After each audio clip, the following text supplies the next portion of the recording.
So I said before, I was thinking of replacing this entire section here with a new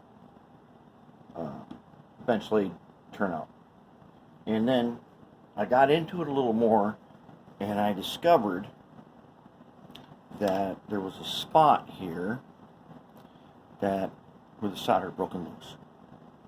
And that was what was kind of messing up and giving me a funny looking curve there.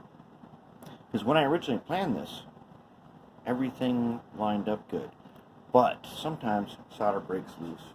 And that's one of the most important parts of PC board ties, is that you use acid paste flux. I'm pretty sure I did, because of when I built this. I switched over to using always acid paste flux.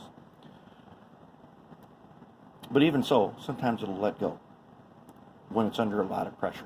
Now I took off the pressure, I reconnected it, and I scratch built a little transition here. And I added, of course, you know I love guardrails, so I added some guardrails in there. Now that I'm looking at it, I already had some of the guardrails in. I thought, oh, I could have made this into a cool looking diamond, but I didn't see that until I already had it in. But now it works good. Now, how do we check it to make sure that what we do is the right thing? Well, we take our gauge and we look for flangeways right here. And you got to be able to run your flangeways through your guardrails. That's how you check it. And if you don't, they'll be too tight. And so I did 4 PC boards. They're all gapped. I've already tested this. Works awesome. Super smooth. And it's ready to be painted. So that problem solved. And then, as you already saw, I went through and I did this track. I went through with my gauge again, and I checked everything. And we're all the way down to here. So now what we've got, there is a spot where I had to, where my flangeway, my track gauge worked, but my flangeway did not. And it's right here at this frog. And these wing rails here, they could have been a little bit longer, but they're still okay. And we can run through there with no problem. And this is that SDP-40 truck. This thing makes it, anything can make it. But I did notice one problem. Okay, if I'm coming in and for some reason the frame is pushing the wheels against the outside rail, I can actually end up running up and over my wings. And then off we go. We get the 3 points of contact and we skid. But if I'm pushing against it to the inside, I don't have any problem. So what does that indicate that I should do? Well, simple. I'm going to add another guardrail, because you know I love adding guardrails. And the more people don't like them, the more I add them. I'm going to put a guardrail right here.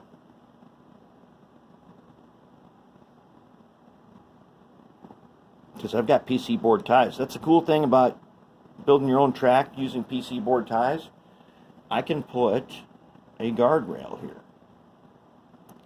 And I can solder it in place using my flangeway gauge here, and I can make it perfect, which will prevent the truck from being forced to the outside at an angle and running up and over.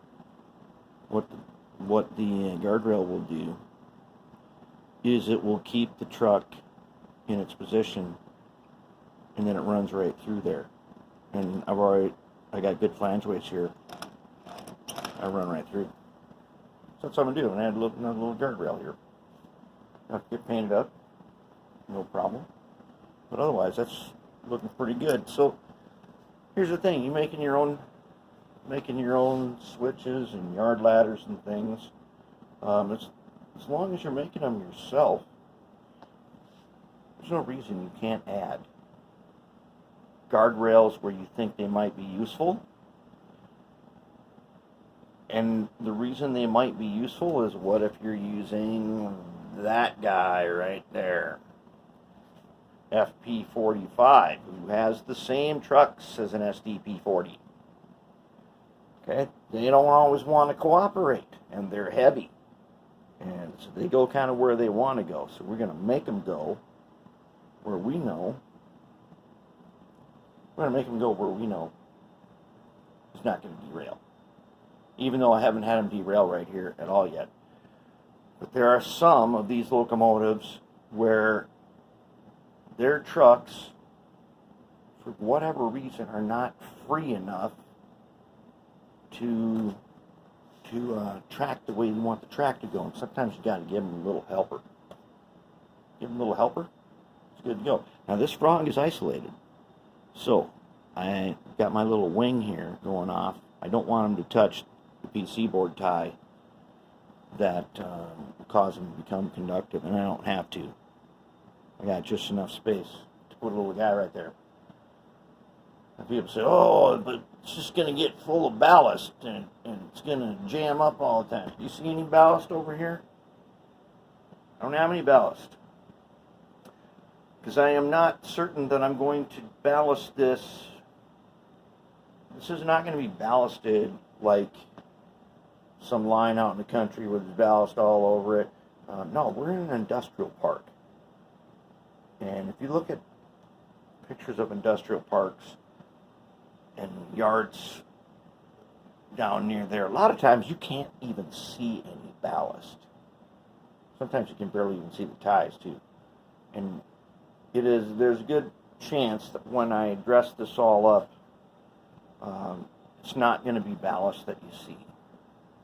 It's probably going to be a bunch of weeds between the tracks.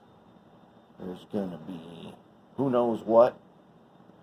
If there's any ballast at all, it'll be just between the ties and hardly anything else. I went and photographed a yard